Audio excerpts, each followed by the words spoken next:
Patty House is going to join us now, volunteer events coordinator at the Fort D site, about Memorial Day activities. Hi, Patty. Hi, good morning. Good morning. Does water ever go down the wrong tube and then you're like, ugh? Yeah, it's super fun. Well, I'm listening to the coffee ad, wanting more coffee. So I know coffee is necessary. It's not a want. It's a need in the morning. All right. So Memorial Day is kind of big at Fort D, isn't it? it is. It's a time where we can remember those that have died serving our country. Those soldiers during the Civil War. There were many, over 600,000 men and women who died. And so, yes, it's our opportunity to remember them. And, you know, it was uniquely caught between the North and the South here in Missouri. People don't realize that, people get angry when they see, little boys maybe in front of the gravestone of a Confederate soldier who fell during the Civil War. They still love their family, even if they lost the war. So, I mean, you can't fault people for that. No, you can't. And Memorial Day was called Decorations Day, and it started very soon after the Civil War, where they decorated the graves of those who had fallen, Confederate and Union alike. Right. Because everybody, they lost their lives, and it's not funny. And the people who laugh at stuff like that makes me so angry. So what are you going to be doing? Are you going to do reenactments and stuff again? We'll be dressed in our period clothing, and depending on the weather, of course, fire the cannon. There will be the rifle drill. And I think what's most interesting is what helps us is when visitors come and ask us good questions, and then that leads into something else. Right. And so it's really based on their questions and answering what they want to know about what we're doing and why we're doing it and why Cape Girardeau was important during the Civil War. Yeah, it was absolutely crucial during the Civil War, and a lot of people don't know that. So do you have somebody talking about that, not just reenacting, but explaining what happened? Well, usually the reenactors explain that.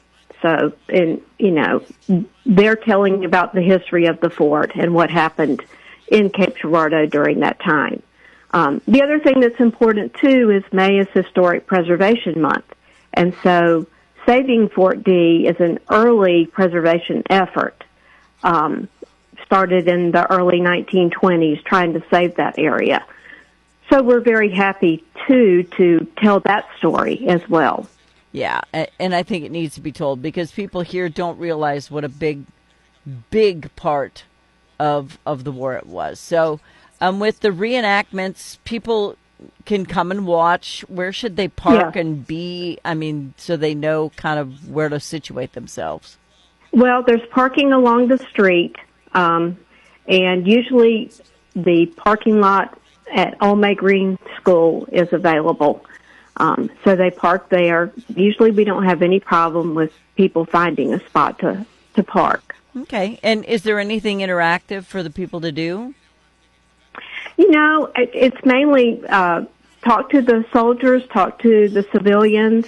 We'll have the sutler area open where, people can see what the soldiers would have wanted to buy.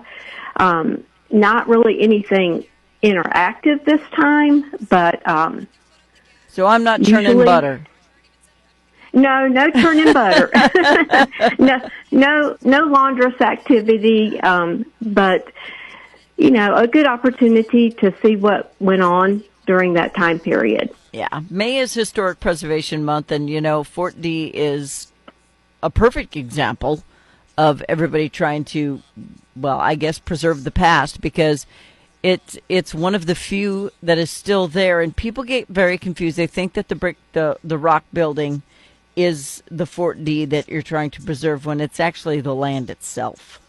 Exactly. It's the fort itself, the earthen walls. It's the last of the earthen forts that guarded an urban city in Missouri. Yeah, and I try to explain that to people, and they're like, so they built a mound of dirt? I'm like, have you ever watched a war movie? That was integral in surviving the war that you were in. So it's Yes, important.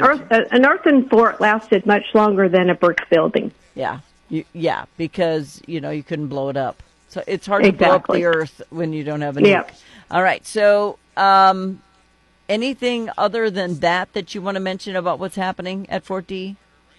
I can't think of anything except people come on out and ask good questions. We plan on firing the 1861 Woodruff gun, which is a Civil War veteran, at 11 o'clock on Memorial Day. So hopefully, weather permitting, we'll be able to do that.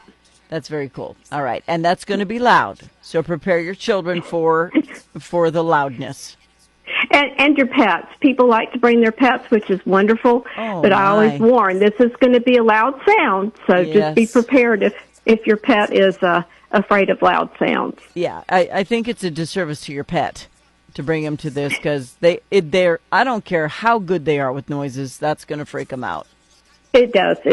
Some of them get frightened. Some of them are fine, but some do get frightened. Mine would literally lose her mind. All right. Well, Patty House is volunteer events coordinator with the Fort D site. What time do all of these events start? It'll be Saturday, Sunday, Monday from 9 to 3.